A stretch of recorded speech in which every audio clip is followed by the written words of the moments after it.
In this video, I'll be sharing with you a few tips and tricks related to performance tuning in Talend.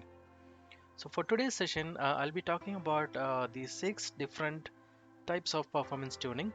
Uh, to start with, we'll look at JVM parameters and settings, file compressions and buffer input-output components, and bulk execution, multi-threading, and also storing the temporary data. All these 6 different techniques are widely used in improving the Talend job performance. And I'll also be posting more and more videos, so make sure you subscribe to my channel and also like the video if you really like it. Alright, let's get started. The very first settings will be done on the configuration file for the JVM setting. So let me go to the Talend installation folder. So in this example, I have installed my Talend on C drive in this folder. So in the same installation folder, you'll be finding a configuration file with this file name. So go ahead and open this file in a notepad. And as you can see, the first 3 parameters are related to VM arguments. So what it means is XMS is our minimum limit for the memory usage, and this is the maximum memory usage. So by default, you will be getting 1024, which is 1 GB memory for all your Talend jobs and execution and everything. So with this setting, what happens is instead of having your job execution at 1 GB, you would be instructing Talend job to increase to whatever the setting you're placing it here. And again, it depends on the computer that you will be using for executing the job. And also, you should be carefully setting this upper limit so that it is not hampering other applications running on your system. So let's get started. Once you set this arguments here, this is applicable only for the studio. During the runtime and also the project setting, there are 2 different places. Let me show you that. Let's go to Talend Studio, Windows. Under Preferences, you will be finding a section called Talend, and under that you have Run or Debug. So in this section, you can set the virtual machine arguments. So these arguments are applicable for the entire project, and all the jobs in this project will be following with this setting. So generally, we would be setting up a lower limit at the project level, and wherever you have the huge job, like the job which process like huge amount of data, only for those job you should be setting up the higher limit. Instead, what will happen, even if the smaller jobs would also consume a lot of memory, causing bottleneck. So you got to be very careful where you are trying to set these arguments. Alright, so this is the second place. Just hit the apply and apply and close. And if you want to change any settings, just double click on it and you can change this upper limit for this JVM. Alright, let me show you the third setting where we will be doing the JVM configuration. So in this job, when you go to the Run tab, you can go to this advanced settings, and again you will find this setting again. As I said, this setting under Run tab is applicable only for this particular job. So if you have 100 jobs and there are only 2 such jobs having huge amount of data to process, so for those jobs you can come and set here. So this is the third place. And finally, if you are using the enterprise version, you have a way to configure these values in Talend Administration Center. So that is the fourth place you can set.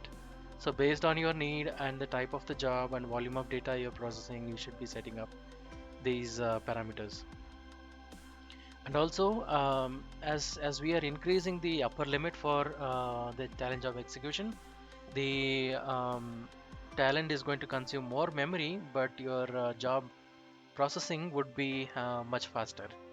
So this is our first technique using the JVM setting, and then we will look at the multi-threading concept in Talend. So for that, what I'll be doing is I have so in order to capture the statistics, I have a pre-job and a post-job. Basically, that prints the start time and end time for the job, just to track the execution time. Um, so you can have it too. And in the regular sub job, what I'm trying to do here is I have generated 5 columns, and value for that would be coming from an existing function.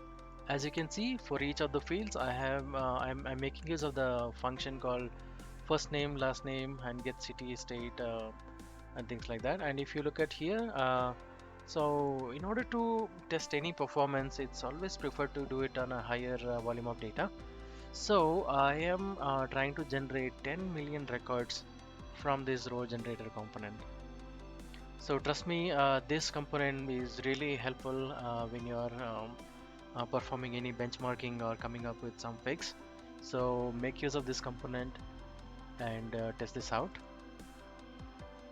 All right, so this is my source, and the target side I am writing into my D drive on a output file, right? And if you can see, I am going to run this job, and I'll show you how this works.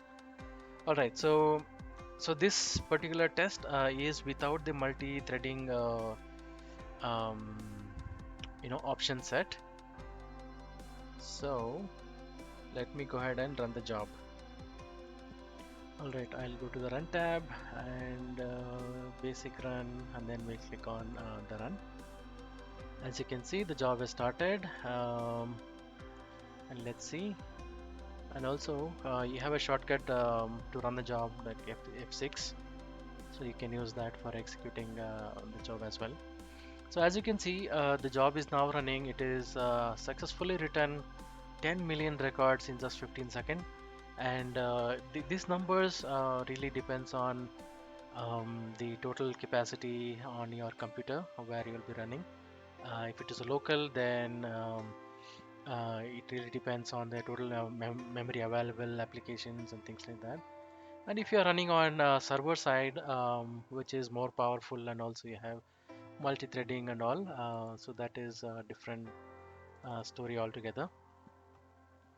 Alright, so this is my output folder, and as you can see, so this is the older file. Let me just delete it. So this file was generated just now, and for 10 million records it has dumped almost 5 GB file. So so this is the stats.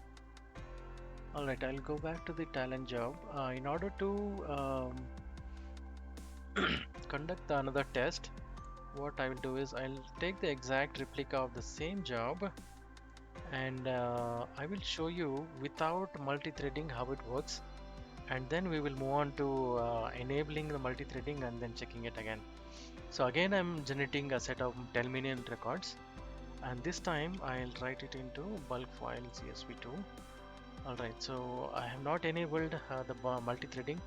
So the multi-threading option is under um, the jobs tab, and if you go to extras, you have this is a setting for multi-threading.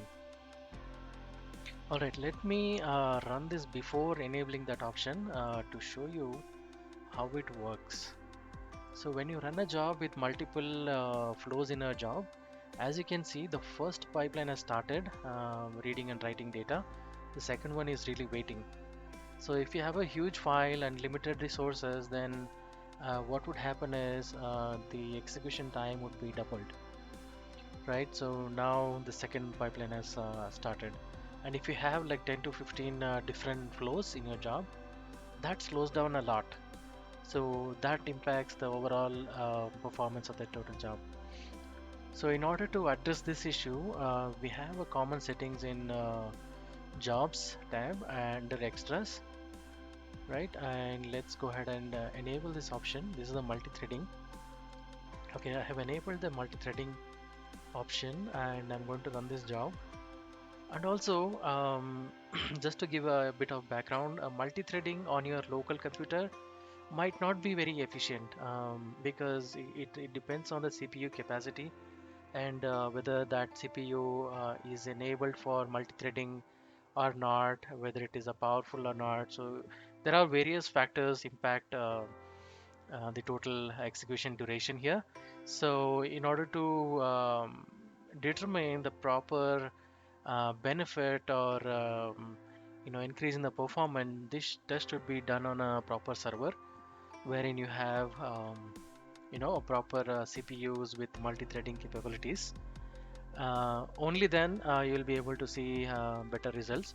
And as you can see, we have enabled the multi-threading execution, and both the pipelines have started executing at a time, right? So this is how multi-threading would work. Um, let's go back to our run statistics here. So as I said, pre-job and post-job, I'm printing the start and end time.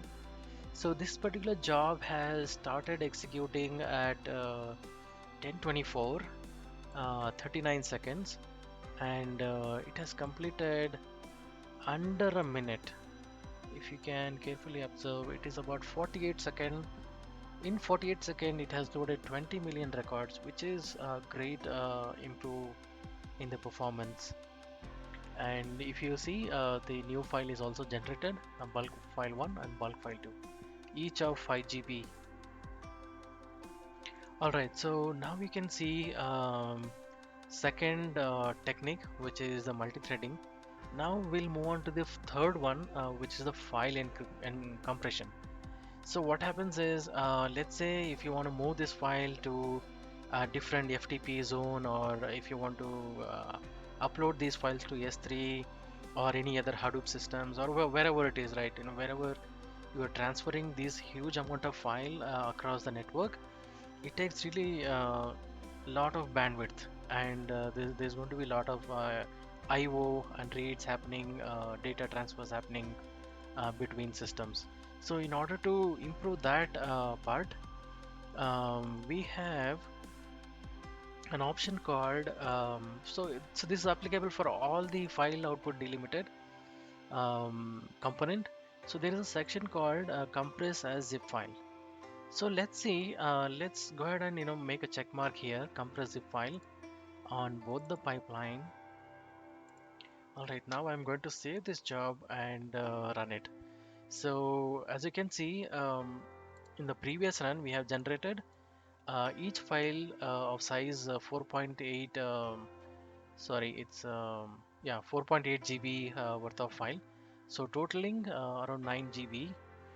So now that we have enabled compress as zip file, let's see how much will be the size now. And so these huge files transfer time and a bandwidth and cost, everything will be significantly reduced if you are dealing with zip files.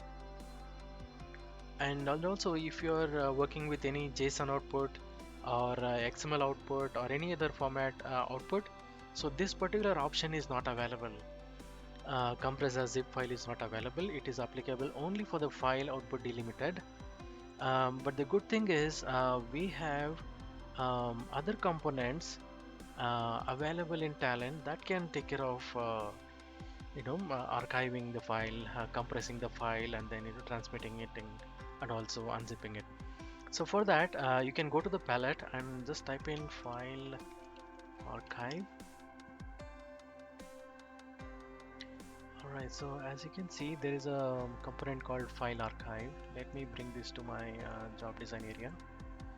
So while this job is running, I'll quickly explain this component, and the corresponding component is file unarchive. So this is basically a zip and unzip. So whatever file output delimited is doing, the same compression will be done by this component, the file archive, and also the unarchive is used for unzipping the file. Alright, so now you can see all those 20 million records has been written to my target, and let's look at the file size. Okay, so as you can see, the second set of file is a zip file, and compared to 5 GB, almost 5 GB, now it is 90 MB. So, which is a huge, compression happening, especially with CSV file or Excel file. It consumes a lot of disk space, but with the compression technique, we were able to reduce it to like 90 MB, close to 90 MB. And if you are performing any data transfer to S3 or Hive or Hadoop file system or any FTP, wherever it is, wherever you have the data transfer, the amount of time required to transfer 5 GB of file versus the 90 MB file would be significant. So this is our third technique we would be using in performance tuning. So this is the third technique, and as I mentioned, if you're using the file output delimited, you can make use of the compress as zip file option. Otherwise, let's say if you are writing to JSON or XML or any other file types, you can once this file is generated, you can connect the on component OK to this file archive component, and here you can mention the directory and the file name of the the output file. It can take any file here. It can be a zip file, sorry, XML file, JSON, or whatever file. It takes all those files and compresses it, and then you can have F3 upload or FTP upload or whatever components you have. So you will be saving a lot of time for the data transfer. So this is all related to file compression. So as part of this particular job, what we have seen is the JVM setting and the multi-threading and the compression. Alright, so let's move on to the next set of technique. For that, I have created a separate job. So basically, what I'm doing here is I am taking the same row generator and I'm making use of the same test data generator, and here also I am generating 10 millions records to test it out thoroughly. All right, so 10 million records. Now you have a component called buffer output. So buffer output and buffer input are ready-made built-in Talend components which can hold your data, incoming data in memory. So generally the data is stored on a disk or any remote location. So what we are trying to do is we are trying to bring that data from disk into memory. So obviously you guys be knowing performance of disk versus memory. The memory ones is the winner, right? It performs better. And let's say if you have a use case to read a particular set of data across your Talend job multiple times, right? Let's say you have a customer data that you wanted to reference at multiple places and sub jobs, and also let's say if you are using it as a lookup or separate input or whatever it is, if you are reusing any set of data, instead of reading the file from the disk again, you have an option to load that data into memory and then you reuse that memory component throughout your job, right? So in this case, I'm loading all those 10 million records into buffer, and that buffer in memory is being used in the second subjob, and also in a third subjob I'm using that as a lookup as well. Alright, so let's look at the performance of it. For that demonstration, what I'll do is I'll just disable these two sections. Let's see how it performs with the first row generator. Alright, so my 10 million records are on the way. Once this is loaded, we'll see the throughput here, and also we'll go back and enable and rerun and see the throughput just to see if it is improving at all, right? So now in this case, if you carefully observe, so this is 0.54 million rows per second. So from the file or any input component, we have read the data into memory at the rate 0.54 million records per second, right? Let's see. I'm going to activate this, and ideally if you are using the same data set across like 3 times in your job, so what would happen, these many seconds like 18 seconds would be read thrice, right? So instead of reading the same set 3 times, what we would be doing, we'll load it to memory and then reuse it multiple times. Let me go ahead and run it, and let's see whether it is going to help us or not. Okay, all right, now you see that the job is loading the data into memory. All right, it's almost done. All right, so 10 million records are now loaded into buffer at 5.5 million records per second. And what has happened in the second subjob, this buffer output is being read here at the rate of 0.7 million records per second. So if you were to read the same data set, it is reading at the 0.5. Now the second subjob, you have read the buffer output at the rate of 0.7 million records per second. And if you look the third subjob here, it is even interesting. You can see it is, if you really count, it's 1.2 million records per second. So the buffer memory data in the memory is now read at 1.2 million records per second. And also if you look at the total seconds, it's like only 8 seconds. Instead of reading at 18 seconds for every read, we are now making use of memory and performing the same operation in less than 8 seconds. So this is the advantage of using the buffer output and input components. So this is our fourth technique in today's session. All right, let's move on to the last two more. So for that, I have a separate job created. Actually, I'll go back to the previous job. I'll also show you the technique which I mentioned, storing the temp data. So storing that temp data, so let's say you have the same setting, or you have a separate job and you have a limited memory through which you are also trying to use a buffer output, right? And also part of the job is trying to refer another huge volume of data. So in that scenario, you have another option here in every TMAP. You will find an option called store temp data.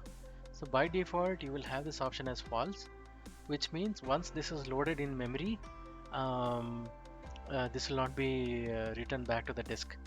So ideally, you want your lookup data to be present in memory, but in some cases, what will happen is um, you have a limited memory on your server or your local computer, or let's say some use case wherein you are not allowed to use complete memory. So in that use case, you can enable the store temp data to true. What this will do is when this lookup is loaded in the memory and based on the memory settings and the usage, it is going to store a part of data into disk so that it will not cause any memory dump issues or memory issues in the Talend job. So this is the fifth technique which I wanted to discuss today. This is useful only when you have computer resources with limited resources. If you have higher resources, go ahead and use the buffer component. To some extent, you can still use buffer even with limited resources, but again, it really depends on what volume of data you are trying to process. If it is like 20-30 million more, then that is a different use case. So in order to support that use case, storing this temp data to disk will help failures due to memory issues or memory crash. So you can avoid those sort of issues with this setting. So this is our fifth technique. For the last technique, I'll go to the third job. So in this again, I am printing the start time in the pre-job, and I have two sub-jobs here, and once this is done, I'm going to print the end time. Right. So this is to measure the start and end time and total execution time. So in this job, I'll be making use of MySQL database. Um, so for that, you have bulk. If you go to this palette, you have a set of components available under DB specific MySQL, and as you can see, there is called MySQL bulk execution, MySQL output bulk, and MySQL output bulk execution. Let me tell you the differences here. Uh, so as you can see in the tooltip, the first one is this component asks MySQL database to upload the bulk file into MySQL. So when you use this component, I'll show you here. Let me bring each of those. Okay, so what this does is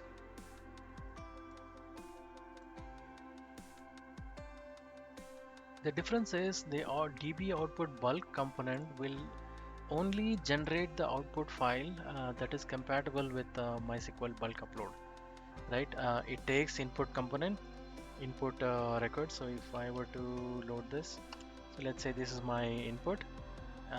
You can connect it using main flow to this. So when you run this job, all the data from the source will be loaded into this particular file, and this will not do any upload operation. It will just create the file which is compatible with the MySQL bulk load feature, right? So that is the use of the output bulk component. This will just generate the file and do nothing. And the second component is the bulk execution. So what it does is, let's say you already have a file on your disk or on a job server or in a local computer, and if you want to load that file into MySQL, then you can use this component independently, uh, which will read this file and connect to this MySQL and load the data into. And if you notice, you cannot use this main flow to this component. This will not take it, because whatever data in this file will be directly loaded to the MySQL, and this will not take any input. So that is the main difference. And the third component is sort of combination of both, right? It also generates your output file from an input stream, and also connects to this MySQL and perform your talent data load, right? So if you connect with this, it will still take it. So as and when you read records, let's say 100, 200, whatever records you source it from this component, this data will be used by this component. It will create a file, and simultaneously it will also load it to MySQL database. So in order to demonstrate this, I have created this job. Let me explain this and then run it. So in this case, I'm trying to use the same set of the fields again and again. If you notice, it is 10 million. No, it's not. It's 1 million. Let me make it 10 million records. And here, okay. So the next difference is, so the first section is to do the bulk load, and the second sub job is also the same sort of data, same amount of records, but here the output is MyDB, MySQL DB output. So this is going to be a normal load. So I'm loading this data into normal underscore load table, and in both the instance it is going to drop the table and insert data. Instead of running both the pipelines parallel, let me make a slight modification here. What I'll do is I will let this bulk execute run first, and then after this completion let me start this one, so that I measure my performance independently, not as in just one go. I want this first pipeline to complete, and once this is done I want this to start along with capturing start and end time for each of the job. And also let me go ahead and make this 1 million record here, just in order to save from any memory crash. Since I'm running it from my local, I think even 1 million records is also a good number. But if you are running on server, on a remote job server or any other remote server, I would prefer you do it with 10 million. But for this demo, I'll just pick up 1 million, which is 6 zeros after 1 is 1 million. Let me go ahead and run this.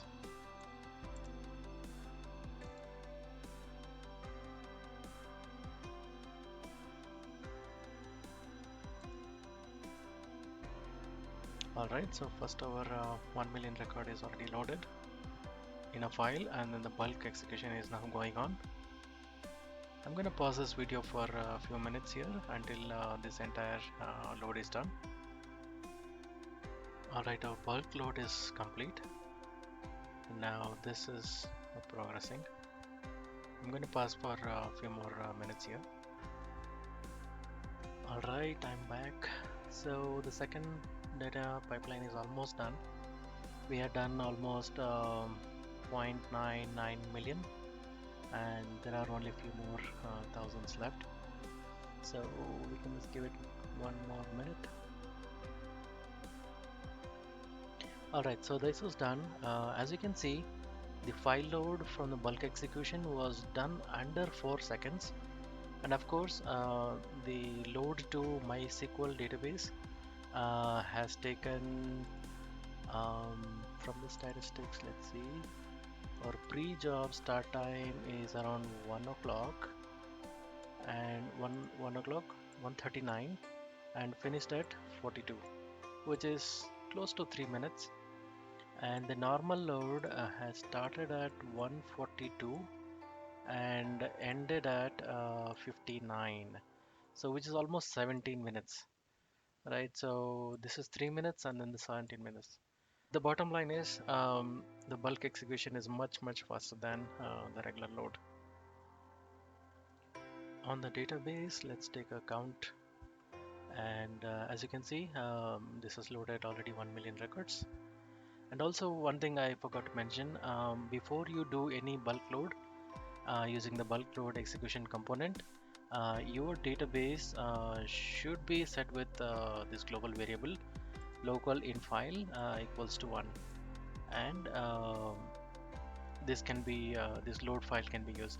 See, the bottom line is this variable will set the database layer to make use of load local in path command.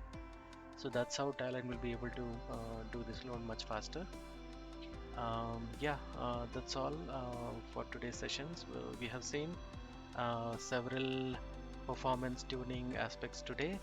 In our job one, we have shown the JVM settings, multi-threading, and the file compression techniques. And in the second job, on the buffer input-output component, and in the third, we have done the bulk execution versus normal load along with the statistics. Alright guys, thanks for watching. Hope you like it. Thank you.